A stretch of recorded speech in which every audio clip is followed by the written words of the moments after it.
So today, I would think we should discuss a little bit of Freemasonry since, both of us have that degree, a 33rd degree Freemasonry, and actually approach it from a different point of view. One thing I would discuss is that the delusion that we can approach every altar. We get caught up on the cliches of, you're a Mason, you could approach every altar. But if you don't understand the religious book that's on the altar, right? For instance, you have the Bible on some of the altars. I'm not saying anything that's new because anybody could go get a damn Duncan's ritual and read what the hell goes on in there. But one thing I will say, if you don't have that person to guide you through it to get a better understanding, and this from our dealings with each other, if you don't have a guide to walk you through it for you to understand, you're going to be lost. So what I'm saying right now, I just don't, I ain't worried about if somebody's going to understand or if I'm giving away secrets or whatever. But anyways, so we have a cliche where we say you could approach any altar. If you're in a Christian-based country, the Bible is on the altar. It's on a certain verse and all that type of stuff. But if you're in an Islamic-based country where Muslims practice, the Quran is on the altar, which is on a different, which is on the surah, which is different than the Bible, if you know where to look at. Because, we know what surah is supposed to be on, we know what, Bible verse is supposed to be on, and they say different words. In actuality, they all have different meanings. So right there, you have to understand that you cannot approach every altar. So when I look at Freemasonry, or the way that, we discuss Freemasonry many times, it's more or less that Freemasonry was built as an economic basis, right? And remember, like we said in the last video when we were talking about economics, the Knights Templars went into Mecca, and that's where they learned the information at. So it was more or less what they call today like cultural intelligence, right? And what cultural intelligence is that you can't go to another country and start making dealings or start dealing in business unless you know the culture of that country. Right. Like you can't go to China. Like, I hear people say they, go to China and do business and they can't get anything, moving in there. It's like because you probably ain't wearing the right clothing. You probably ain't said the right words. You probably ain't did the best handshake. If it was multiple people, you probably didn't know that the most powerful person is on one side or the other, and they might not say anything. But this is part of the cultural intelligence. So you have books like this that talk about our Scottish rites, right? Oh, what's the name of that book? Can you read it, please? A Bridge to Light by by Rex R. Hutchins. All right, you have books like this that, and you understand stuff like cultural intelligence, you'll understand Freemasonry, right? Or at least Scottish rites. And in this book, or in the Scottish rites altogether, what they're doing is they're explaining to you, they're giving you an introduction to different cultures. Okay. You know what I'm saying? And what Freemasons go wrong at is Freemasonry is a philosophy. Okay. All right? So if you know it's a philosophy, what Freemasons go wrong at is that they don't study beyond what's in the ritual. So it's not a religion as a lot of Christians are saying. No, it's not a religion because if you think about a religion and you think about culture, right? A religion is just a concept within a culture. Right? Right. So since it's just a concept within a culture, you have stuff like languages. Somebody speaks a different language. It's a concept within a culture. Right. So religion isn't the culture, it's the element which makes that culture. Which helps make the culture along with the language. Right. Right. Okay. So, and it's different things, entertainment, the foods, the cuisines and stuff that you eat, And this is, once you understand the culture, because I even go here, and this is still dealing with Freemasonry. You had the thing that we call race, right? And race wasn't there. I get this book right here. Let me show you this book right here. Eric Williams, Capitalism and Slavery. Since we're always on capitalism and everybody dogging capitalism because, we really don't understand the economic, what's going on economically. So race didn't come into existence until the European slave trade, right? Before that, it was a competition between the cultures. And when you hear competition, you understand that that's an economic term, right? So, but then if you look at the word race, and not looking at the phenotype and hear race, if I say, I'm running a race, I'm in competition. So it was a, a word used that we sort of get thrown off at the word that's used. Okay. You know? So, going back to Freemasonry, what does Freemasonry say? It says the description of Freemasonry is it's a system of morality veiled in allegory and illustrated with symbols. Right? 3 important words: systems, symbols, and allegory. Okay. All right? I can say 4 with the morality. So once you do the universal studying, right, the cosmological studying, you'll find that there's only one system towards success. Right. But what cultures do, since they're different cultures with different languages, different religious practices, they'll explain the way to success in their own language, in their own way, by the experience and evidence in which they, encountered during their process of existence.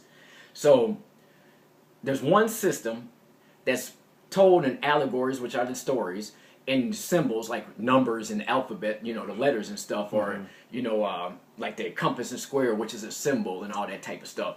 And it's explained in a certain way, and this is what gives the culture's morality. Every culture has the same thing, and what the Freemasons did is they found out that, from their studies and their travels around the world, as far as like the Knights Templar, that everybody does the same thing. This is philosophical arguments, right? So if you don't have this book right here, Manly P. Hall's The Secret Teaching of All Ages, where he pretty much breaks down the modern day philosophers they're not modern day, but this is what the modern day philosophers use as their arguments. In the introduction, he explains who all the philosophers that they still use, which are nothing but mugs, giving their take on what's happening, how the world operates. He tells you who they all are just in the introduction of this book. This book thick now, but he still tells you in the introduction. Right. From Thomas Hobbes, John Locke, Rousseau, who all had the different arguments of sovereignty. So in Freemasonry, you hear, we have titles of sovereignty once you become a 33rd degree Freemason that a lot of people don't understand, and you've written and read. But when you're looking at the sovereignty, what are they talking about? And that's what we're a question that I have. Which sovereignty are you talking about? The king, the people, the king and the people? And those are the 3 different arguments that the 3 different authors wrote about. Okay. And it's interesting because the main person that he speaks about, or one of the main characters, probably the most powerful character if you really do the research on him, and we're going to put it in our book, is Sir Francis Bacon. And Thomas Hobbes and John Locke were students of Sir Francis Bacon, And another terminology, or the veiled or the pen name for Sir Francis Bacon, that you'll find out if you read in this book, is William Shakespeare. Now, knowing it's William Shakespeare, and that he has a connection to the Bible, right? You know what I'm saying? He is responsible for the alphabet, the modern day 26-letter alphabet. He is responsible for the modern day Freemasonry. He's responsible for modern day Rosicrucian. Once you understand those factors, right, then you can see, okay, and you start looking at it like my contribution to the Bible is showing the Jesus story from a different point of view. Point of view, okay. And if you understand that Sir Francis Bacon has something to do with the translation, it'll make better sense to you. Right. You see what I'm saying? So, this is the thing with Freemasonry. Y'all get caught up on the word Lucifer. And like we put in our book, pretty much all the books, when we were talking about Lucifer, you're thinking the devil, right? But you could easily go and look at a dictionary or Google it or whatever, and you see another word for Lucifer is what? Light bearer. And what else? Venus. You know what I'm saying? So what were they talking about? They're pretty much talking about astronomy and astrology. Astronomy, which takes you to your 2nd degree, and what do you say in your 2nd degree? You talk about your liberal arts and sciences. Right. So once you talk about your liberal arts and sciences, if you're not studying, see, in Freemasonry, they veiled it so much, right, that you don't even understand how to use the liberal arts and sciences. So that's what a lot of Freemasons go wrong, is that they don't understand liberal arts and sciences. Right. Or they're not utilizing the liberal arts and sciences. Right. Okay. And what do we call it, though? We don't just call it the liberal arts and sciences. We call it the liberating arts and sciences. Right. Because if you use the esoteric form of the liberating arts and sciences, you can pretty much read how a person is, And we'll talk about the esoteric. I'm not going to talk about what it is here, but, in the book, we'll put in there what the esoteric concept is, and you know the three, what they call the three and the four. What's the words? Oh, the trivium and the quadrivium. Right. Okay. You know, and so we discussing that since you brought it to my attention. Like, yo, okay, this is what the words are. I'm like, man, okay, you know, that's like Latin. I speak broken English, but you know, it's just a certain thing that we have to look at as Freemasons. You know, to me, people are doing Freemasonry unjust, you know, injustice or whatever, because they're not really studying what Freemasonry was about. And you know, I had a fella approach me right before I left Milwaukee, and asking me how does Freemasonry benefit black folks. And I'm like, hold on. For one, you know, and he said it, that it came out of Egypt. I said, but that's not good enough.